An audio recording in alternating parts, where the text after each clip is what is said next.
നമസ്കാരം. ഇന്നത്തെ 10 പ്രധാന വാർത്തകളിലേക്ക്. യൂറോ കപ്പ് ഫൈനലിൽ ഇംഗ്ലണ്ട് എത്തിയതോടെ രാജ്യമെങ്ങും ആവേശത്തിമിർപ്പിലാണ്. ആ ആവേശത്തിൽ പങ്കുകൊള്ളാൻ രാജ്യത്തെ ഏറ്റവും വലിയ സൂപ്പർ മാർക്കറ്റ് ശൃംഖലയായ ടെസ്കോയും സന്നദ്ധമായി കഴിഞ്ഞു. സെൻട്രൽ നേപ്പാൾ ദേശീയപാതയിലുണ്ടായ മണ്ണിടിച്ചിലിലും ഉരുൾപൊട്ടലിലും 2 ടൂറിസ്റ്റ് ബസ്സുകൾ ഒലിച്ചുപോയി. 60ഓളം യാത്രക്കാരെ കാണാനില്ല. വെള്ളിയാഴ്ച പുലർച്ചെ 3:30യോടെ മദാൻ ആശ്രിത് ദേശീയപാതയിലാണ് അപകടമുണ്ടായത്. UAE റോഡിന് മലയാളിയുടെ പേര് നൽകി UAE ഭരണകൂടം. പത്തനംതിട്ട തുമ്പമൺ കുടുംബത്തിലെ ഡോക്ടർ ജോർജ് മാത്യുവിന്റെ പേരിലാണ് അബുദാബി അൽ മഫ്രക്കിലെ ഷെയ്ഖ് ഷക്ബൂത്ത് മെഡിക്കൽ സിറ്റിക്ക് സമീപത്തുള്ള റോഡ് ഇനി മുതൽ അറിയപ്പെടുക. കാനഡയിലെ വാട്ടർ പാർക്കിൽ പെൺകുട്ടികൾക്ക് നേരെ ലൈംഗിക അതിക്രമം നടത്തിയ സംഭവത്തിൽ ഇന്ത്യൻ വംശജൻ അറസ്റ്റിൽ.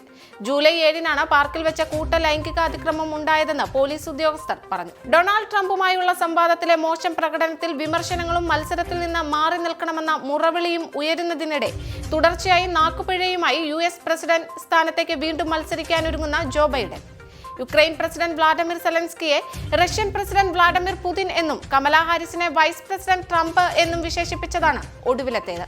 മദ്യനയ അഴിമതി കേസിൽ ഡൽഹി മുഖ്യമന്ത്രി അരവിന്ദ് കെജ്രിവാളിന് ഇടക്കാല ജാമ്യം. സുപ്രീം കോടതിയാണ് ജാമ്യം അനുവദിച്ചത്. നീറ്റ് UG കേസിൽ ബീഹാറിൽ ഒരാൾ കൂടി അറസ്റ്റിൽ. ചോദ്യപേപ്പർ ചോർത്തിയ കേസിലെ സൂത്രധാരൻ എന്ന് കരുതുന്ന റോക്കി എന്നറിയപ്പെടുന്ന രാകേഷ് രഞ്ജനെയാണ് CBI അറസ്റ്റ് ചെയ്തത്. വിഴിഞ്ഞം തുറമുഖത്തെത്തിയ ആദ്യ ചരക്കു കപ്പൽ സാൻ ഫെർണാണ്ടോയ്ക്കുള്ള ഔദ്യോഗിക സ്വീകരണം നൽകി മുഖ്യമന്ത്രി പിണറായി വിജയൻ.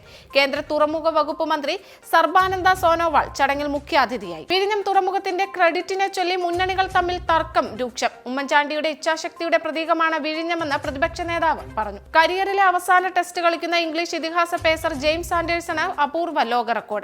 ലോർഡ്സിൽ നടക്കുന്ന വെസ്റ്റ് ഇൻഡീസിനെതിരായ ആദ്യ ടെസ്റ്റിൽ 2ാം ദിനമാണ് 41-കാരനെ തേടി പുതിയ നേട്ടമെത്തുന്നത്. ഇതോടെ ഇന്നത്തെ 10 പ്രധാന വാർത്തകൾ ഇവിടെ പൂർണ്ണമാവുന്നു. കൂടുതൽ വാർത്തകൾക്കും വിശദ വിവരങ്ങൾക്കും Anand TV UK channel subscribe ചെയ്യൂ. ഒപ്പം Anand TV mobile app download ചെയ്ത് സൗജന്യമായി ആസ്വദിക്കും.